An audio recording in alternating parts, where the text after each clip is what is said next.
All right, today I'm pulling the boat out for the first time in over 8 months. So I got to get her cleaned up and ready to sail. And I'm going to take you guys along with me while I do it.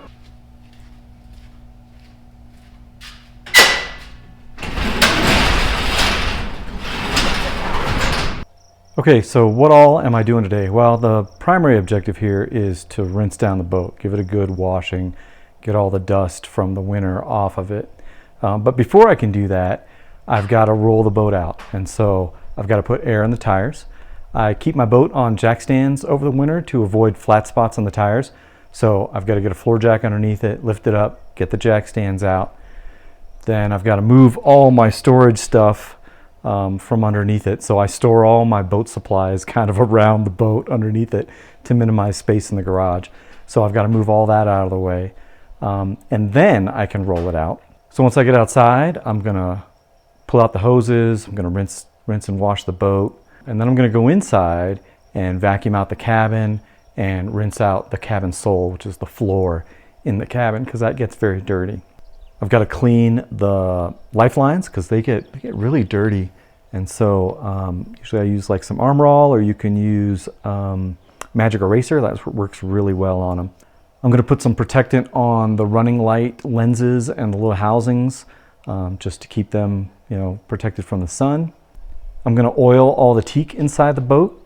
So I've got to condition the rubber seals on all the opening port lights, the 4 opening port lights, and also the bow hatch. So I put a little, it's RV gasket protectant, rubber seal protectant.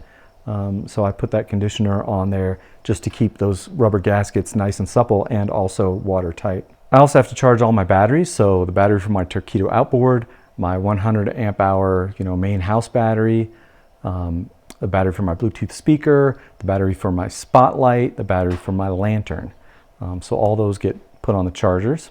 So I've got the mast hanging up right here in the garage. So I've got to pull that down. Usually what I do is I put it on some little plastic boxes, little crates, and then I rinse that down and just do a quick inspection, replace any tape that I need to, and make sure all the turnbuckles and the pins and the ring dings and all those kinds of things are where they need to be. So my plan for today is to spend about 5 hours out here getting the boat prepped and then roll it back into the garage and then spend 2 days waxing and polishing the hull. All right, so before I do anything though, I've got to make sure my skin is protected from the sun because this is my first major sun exposure since my last sail in December. So I've gooped on tons of sunblock. I've got my little floppy hat, and of course I'm wearing my sun shirt that I always wear when I'm sailing. You see them in my videos all the time. And so this is a Hanes, I think it's called a Cool Dry UPF 50 sun shirt, and they're great. I get mine on Amazon. They're $20 for a 2-pack. So 10 bucks each, they come in a bunch of colors. Definitely something to check out.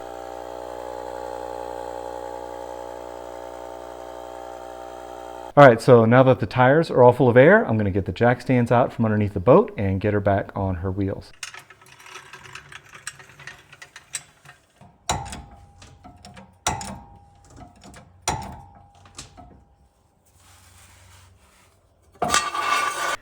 All right, so now the boat's back on her wheels, and next task is to move all my sailing supplies and spare parts and other sailing gear out from underneath the boat so I can roll her out.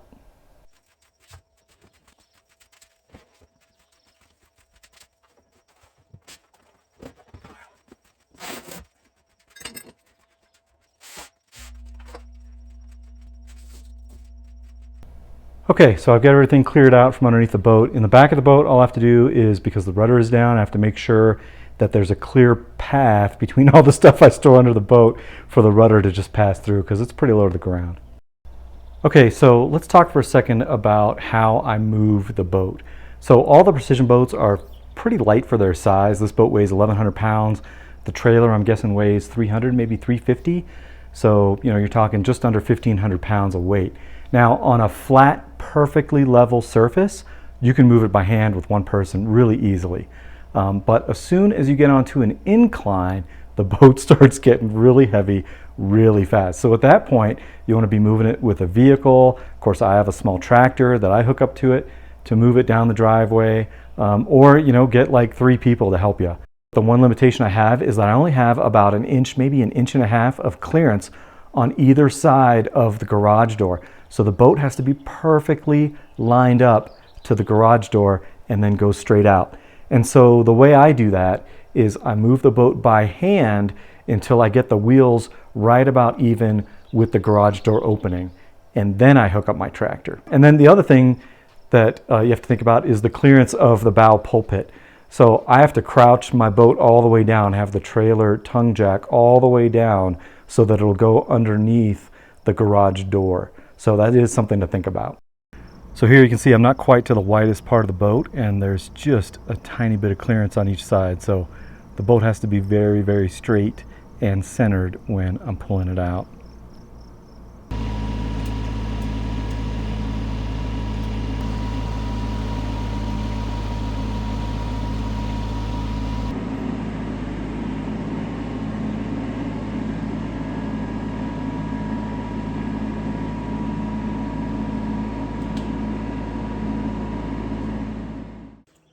All right, well, the boat's outside and that feels good.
So a couple other thoughts that I had while I was doing this is, one, you need to make sure that the bow is a little high so that the drains, the cockpit drains, all the water will drain out. And so in like my case, my driveway goes down, the bow is facing down, so I have to really jack up the tongue in order for all the water to drain out of the cockpit drains when I'm washing the boat. And when you do that, you have to be really careful about the rudder. So the rudder blade right now is maybe 2 inches off the ground. So you either want to tilt the rudder, lift it, or you just need to be really careful when you're raising up the tongue that you're not cranking on the rudder on the other end, because you'll break the pintles.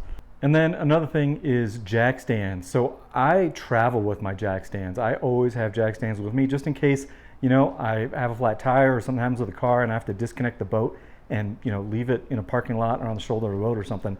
I don't want, even if somebody's like not supposed to be on the boat and they crawl on the boat, I don't want the boat to tip and get damaged and hurt somebody. So I always have jack stands, and so I put them underneath the bottom of my trailer, and that'll prevent the boat and the trailer from moving at all or from tipping. Right now my boat is hooked up to my tractor, so it can't tip, but it still moves a ton when you don't have those jack stands. So putting in the jack stands minimizes the bouncing and the movement, and it'll help keep you from falling off the boat because the boat just isn't rocking so much while you're walking around on the deck. Another thought is, you have to be really careful when you're cleaning the decks and up on the bow, because you don't have anything to hold on to. When the mast is down, you don't have the mast to hold on to, the boom, the shrouds, nothing. And then, for me, where my ladder is, on the side of my ladder is, I don't even have the lifeline tight. So there's really very little to hold on to. And of course, if you fall onto asphalt or concrete from that height of the deck onto the ground, especially head first, you're going to really get hurt. So you want to be super careful, one hand for the boat, one hand for work, right? Make sure you're always holding on to something on the boat as you're moving around on the deck, especially when the mast is down. All right, well, as always, I hope you enjoyed it, and thanks for watching.